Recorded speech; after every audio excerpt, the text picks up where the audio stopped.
ಈಗ next big boss ಬರ್ತಾ ಇದೆ. ಸೊ ನಿಮ್ ಕಾಮಿಡಿ ಸೆಟ್ ಅಲ್ಲಿ ನಿಮ್ಗೆ ಯಾರು 3 ಮೆಂಬರ್ಸ್ ಹೋಗ್ಬೇಕು ಅಂತ? ನಮ್ದ್ರಲ್ಲಿ ಇವಾಗ ಸದ್ಯಕ್ಕೆ ನಾನು ಎಕ್ಸ್ಪೆಕ್ಟ್ ಮಾಡ್ತಿರೋದು ಕೂಡ, ಆಮೇಲೆ ಹೋಗ್ಬೇಕಂತ ತುಂಬಾ ವರ್ಷದಿಂದ ಅನ್ಕೊಂತಿರೋದು ಸೂರಜ್ನ, ಮತ್ತೆ ನಮ್ಮ ಟ್ಯಾಲೆಂಟೆಡ್ ಕಲಾವಿದ ಪ್ರಶಾಂತ್ ಅವ್ರನ್ನ. ಅವರಿಬ್ರು ಪೈಪೋಟಿಯಲ್ಲಿ ನಿಂತಿದ್ದಾರೆ ಇವಾಗ. ಅವರಿಬ್ರಲ್ಲಿ ಯಾರಾದ್ರೂ ಒಬ್ರು ಹೋಗ್ಬೇಕು ಅನ್ನೋದು ನನ್ನ ಆಸೆ. ಹೋಗ್ಲೂಬಹುದು, ಹೇಳಕ್ಕಾಗಲ್ಲ. ಆಮೇಲೆ ಅಪ್ಪಣ್ಣ ಹೋಗ್ಬೇಕು. ಆಕ್ಚುಲಿ ಈಸ್ ವೆರಿ ಫಿಟ್ ಇವಾಗ. ಅವ್ರು ಮೊದ್ಲಿದ್ದಕ್ಕೂ ಇವಾಗಿರೋದಕ್ಕೂ ಅವ್ರ ಟ್ರಾನ್ಸ್ಫಾರ್ಮೇಶನ್ ತುಂಬಾ ಚೆನ್ನಾಗಿದೆ. ಮತ್ತೆ ಇವಾಗ ಫಿಟ್ನೆಸ್ ಕಡೆ ಎಲ್ಲ ಗಮನ ಕೊಟ್ಟು ಅವರು ಈ ಗೇಮ್ಸ್ ಎಲ್ಲ ಏನೇನ್ ಬರುತ್ತೆ ಅದೆಲ್ಲ ತುಂಬಾ ಚೆನ್ನಾಗಿ ಆಡ್ತಾರೆ. ಸೊ ಅವ್ರು ಹೋಗ್ಬೇಕು ಅಂತ ಅನ್ಕೊಂತೀನಿ. ಓಕೆ, ನಿಮ್ ಕಾಮಿಡಿ ಸೆಟ್ ಅಲ್ಲಿ ಇರೋ ಬಾಯ್ಸು ಯಾರ್ ಪ್ರಪೋಸಲ್ ಬಂದ್ರೆ ನನ್ಗೆ ಓಕೆ ನಾನು ಅಕ್ಸೆಪ್ಟ್ ಮಾಡ್ಬೋದಪ್ಪ ಮದ್ವೆ ಆಗಕ್ಕೆ ಅಂತ ಅನ್ಕೊಳ್ಳೋರು? ಕಾಮಿಡಿ ಸೆಟ್ ಅಲ್ಲಿ ಆಲ್ಮೋಸ್ಟ್ ಎಲ್ರು ಮದ್ವೆ ಆಗಿದ್ದಾರೆ ಆಲ್ರೆಡಿ.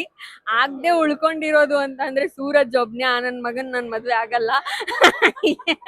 ಯಾಕೆ ಅಂದ್ರೆ ಅವನೇನಾದ್ರೂ ನಾನ್ ಮದ್ವೆಗಿದ್ವಿ ಆಗ್ಬಿಟ್ರೆ ಇಬ್ರು ಮೋಸ್ಟ್ಲಿ ಇವಾಗ ಬರೀ ಬಾಯಲ್ಲಿ ಜಗಳ ಆಡ್ತಿದೀವಿ, ಆಮೇಲೆ ಚಪ್ಲಿಲಿ ಜಗಳ ಆಡ್ತೀವಿ ಅನ್ನೋ ಗೊತ್ತಿಲ್ಲ.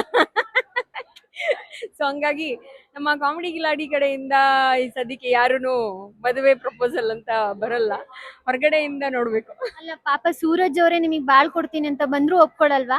ಇಲ್ಲ, ಸೂರಜ್ಗೆ ಬಾಳ್ ಕೊಡೋದಕ್ಕೆ ಬೇರೆ ಜನ ಕಾಯ್ತಾ ಇದ್ದಾರೆ ಅನ್ಸುತ್ತೆ. ಹಾಗೇನಿಲ್ಲ, ವಿ ಆರ್ ಬೆಸ್ಟ್ ಫ್ರೆಂಡ್ಸ್, ಆ ಫೀಲಿಂಗ್ಸ್ ಇಲ್ಲ.